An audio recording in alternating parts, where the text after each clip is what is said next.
Bonjour mes chers amis, bienvenue sur ma chaîne Reading Over the Rainbow. Alors comme promis, on est au pied de la tour Eiffel. Et aujourd'hui, je vais vous parler d'autres romancières et d'autres romances historiques. Voilà mes chers amis, on est au pied de la tour Eiffel toujours, au Champ de Mars. Vous voyez une partie de la pelouse du Champ de Mars est mise au repos, avec tous les touristes qui viennent et donc la pelouse ne risque pas de résister. Il y a un monde fou.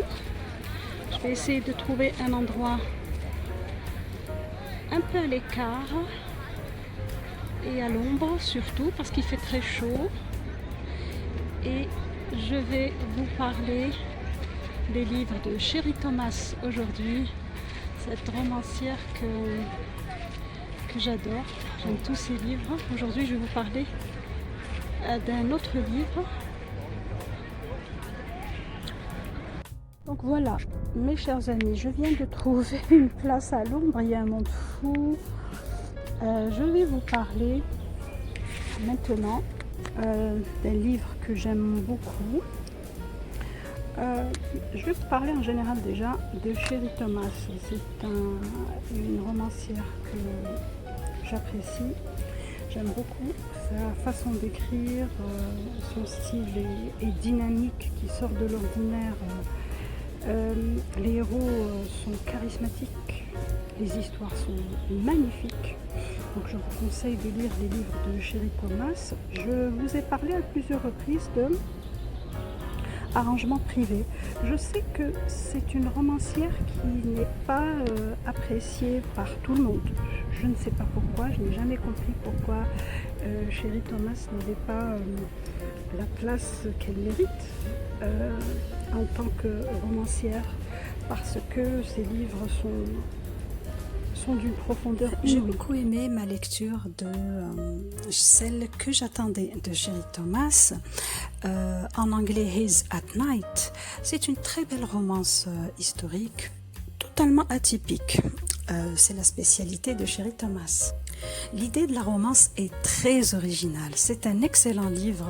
L'auteur a su subtilement jouer avec le caractère du héros pour le faire passer adroitement du béné total qu'il incarne en société et l'intelligent torturé par son passé qu'il incarne face à son rôle d'espion.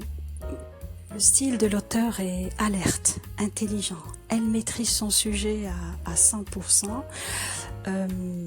Les héros secondaires sont aussi attachants et ils vont alléger la tension qui va exister dès le départ dans ce livre qui vraiment, l'histoire est totalement terrible au début, mais au fur et à mesure, vous allez vous attacher aux personnages, aux héros et aux personnages secondaires. Et je trouve aussi que c'est très courageux de la part de Chéri Thomas de nous proposer des héros qui sortent de l'ordinaire et qui portent, comme ici Vert et Elisandre, des masques en permanence, qui jouent des rôles. Et c'est des traits de caractère qu'on retrouve rarement dans d'autres livres. Donc je vous conseille de lire ce livre. L'intrigue est surréaliste, mais le dénouement est vraiment sympathique. Celle que j'attendais de Chéri Thomas a eu le prix de la meilleure romance historique en 2011 et en le lisant vous allez très très bien comprendre pour quelles raisons. Je vais vous conseiller aussi d'autres livres de Chéri Thomas que j'aime beaucoup. J'ai relu aussi Arrangement privé, c'est mon livre préféré de Chéri Thomas. Je lui donnerai, et je lui donne toujours un 6 sur 6. Alors pour les personnes qui n'aiment pas lire les livres de Chéri Thomas, je peux vous conseiller une seule chose. Relisez les livres de Chéri Thomas. Moi je fais ça avec presque tous les livres que je n'aime pas au premier abord. Je fais une deuxième relecture pour une deuxième chance à ce livre. Et donc, essayez de le faire pour les livres de Chéri Thomas. Je passe maintenant à un autre livre que j'adore de cette romancière, c'est Nous resterons ensemble, en anglais, Not Quite a Husband. Ça se passe en Inde et en Angleterre en 1897 et c'est le tome 2 de la série Marston.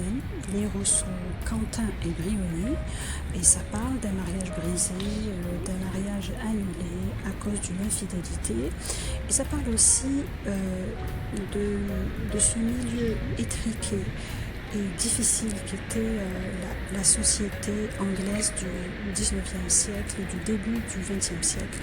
Donc c'est très très intéressant de voir comme une société, un environnement peut détruire la vie d'un couple et peut détruire une histoire d'amour. Et je trouve qu'ici, les livres de Jerry Thomas sont très réalistes. Ils nous parlent de la réalité de notre société et de l'environnement. Si vous aimez aussi les histoires d'espions, de détectives et d'enquêtes, là je vous conseille Mon bel ennemi, en anglais My Beautiful Enemy, qui est le tome 2 de la série The Heart of Blade Duology. C'est l'histoire de Catherine Blade, une chinoise mi-anglaise qui est experte en arts martiaux. Elle est fugitive, espionne et elle cherche une tablette de jade.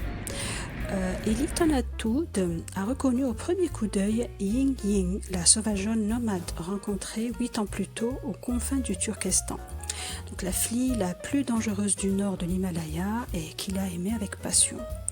Aujourd'hui, par contre, elle le hait. Il y a entre eux tant de souvenirs douloureux, de serments trahis, et pourtant il a juré qu'il n'y aurait jamais d'autre femme dans sa vie. C'est une très très belle romance, truffée de beaucoup de suspense, d'enquête. Si vous aimez ce genre de livre, donc je vous conseille vivement de le lire. Je vous conseille aussi Beauté fatale, en anglais Big Wild and the Beauty. Le contexte se passe en Angleterre en 1896. C'est le tome 1 de la série Historical Trilogy. Les héros sont le duc de Lexington et Vénétia. L'histoire est très très belle, vous allez aimer. Donnez une chance au livre de Jerry Thomas, essayez de relire une deuxième fois et vous allez voir de vous-même la beauté de ces œuvres-là. Je passe maintenant à Casey Batman et Diaboliquement Vôtre. Je suis en train de relire cette très très belle romance qui se passe en Italie au XVe siècle. J'ai beaucoup aimé l'histoire entre Cara di Montessori et Alessandro del Sarto. La manière d'écrire de Casey Batman est très moderne. C'est vrai quand on voit l'histoire qui se passe au XVe siècle et la manière de s'exprimer des héros, ça peut un peu nous déstabiliser. Mais je pardonne à Casey Batman du moment que le livre est très très bien écrit et c'est-à-dire on ne lâchera pas le livre jusqu'à la fin. Donc je donnerai un 5 sur 5 à Diaboliquement Vôtre de Casey Batman. Je vous conseille un autre livre de Casey Batman, ça s'appelle Les meilleurs ennemis, en anglais To Catch an Earl. Ça se passe en Angleterre en 1816. C'est le tome 2 de la série Bow Street Bachelor. Les héros sont Alexander et Amy. C'est une histoire d'un voleur qui sévit dans les résidences chics de Mayfair et il s'intéresse qu'aux joyaux de la couronne de France qui dérobent les uns après les autres. Et donc Alexander Harland, comte de Melton, est secrètement mandaté par Bow Street pour appréhender ce voleur et ce cambrioleur. Et sa piste va le conduire rapidement à mademoiselle Amy Danvers, une jeune fille de bonne famille qui n'est peut-être pas si respectable que cela et qui va lui inspirer bientôt les pensées les plus inconvenantes. J'ai eu un superbe moment de lecture avec ce tome et l'intrigue est magnifiquement ficelée. Un livre plein de rebondissements avec une héroïne qui sort vraiment de l'ordinaire. Toute la famille sort de l'ordinaire. J'ai adoré. Il y a beaucoup de faits historiques, il y a de la fiction. Je vous conseille vivement Les meilleurs ennemis de Casey Batman. Je passe maintenant à une romancière et Et un livre qui m'a subjuguée pendant plusieurs années, un livre que j'ai lu et relu peut-être une dizaine de fois, tellement que l'histoire est belle, c'est Le secret de la passion de Megan McKinney, en anglais Lions and Lace. Ça se passe à Washington en 1873. C'est le tome 1 de la série Les Sœurs Van Allen. Les héros sont Trevor et Alice. En quelques années, Trevor Sheridan est devenu l'un des hommes les plus riches de New York. Irlandais immigré en Amérique, sa réussite est éclatante, mais il demeure un paria aux yeux de la bonne société new-yorkaise. Pour les débuts de sa jeune sœur Mara, il organise une réception grandiose. Le soir du bal, aucun invité ne se présente. Mara en a eu le cœur brisé. Et pour se venger de cet affront, Trevor décide de ruiner un par un les plus grandes familles de la ville. La première victime de sa revanche a le beau visage d'Alana Van Allen, héritière d'une des plus grosses fortunes de la ville, qu'il contraint au mariage. Et cette union de papier pourra-t-elle lui faire passer le goût amer de la vengeance? Ça, ce n'est pas sûr.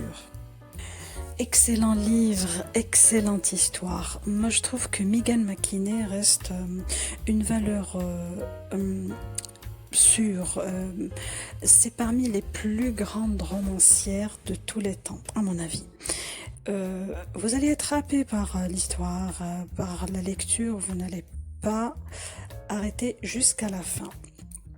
C'est vrai que Trevor est cruel et Alana va tout faire pour l'aider. Les personnages secondaires sont extraordinaires, comme Mara, Christabel, Egan. J'ai adoré ce livre, magnifique histoire, je le recommande vivement. J'ai relu et je vous recommande aussi du même auteur, L'Ange de la Vengeance, en anglais When Angels Fall. Ça se passe en Angleterre en 1855. Les héros sont Ivan et Elisabeth. Ivan le bâtard est de retour et Lisa l'a autrefois humilié. Il ne l'a jamais oublié. Mais l'heure de la vengeance a sonné. Il est aujourd'hui un lord puissant et elle est ruinée. Ivan a mis au point un plan machiavélique pour faire tomber dans ses filets une si jolie proie. Et quand enfin il la tient à sa merci, sa soif de vengeance se transforme en désir charnel. Une même passion ardente enflamme leur corps, mais la cicatrice sur la joue d'Ivan rappelle cette terrible nuit 5 ans plus tôt. Une marque indélébile et le sceau de la malédiction. Donc Lisa n'a qu'une solution, fuir. Mais où fuir? Mais comment oublier cet homme quand son âme et son corps imposent le contraire? Comme vous voyez, 2 livres de Megan McKinney qui sont parmi mes préférés dans la romance historique. Je vous conseille vivement de lire ces 2 livres de cet auteur que j'adore. J'aime beaucoup son style et vous me donnerez votre avis. Voilà mes chers amis, je viens de vous présenter mes excellentes relectures de la 2e semaine du mois de mai dans la romance historique et ça s'est fait au niveau de différents sites à Paris. J'espère que toutes mes sorties et mes promenades vous font le plus grand plaisir possible. Envoyez-moi des commentaires pour me dire quel est le site parisien que vous préférez le plus et proposez-moi le prochain site à visiter. Mes chers amis, likez ma vidéo et abonnez-vous pour m'encourager. Et je vous dis au revoir et bonne lecture.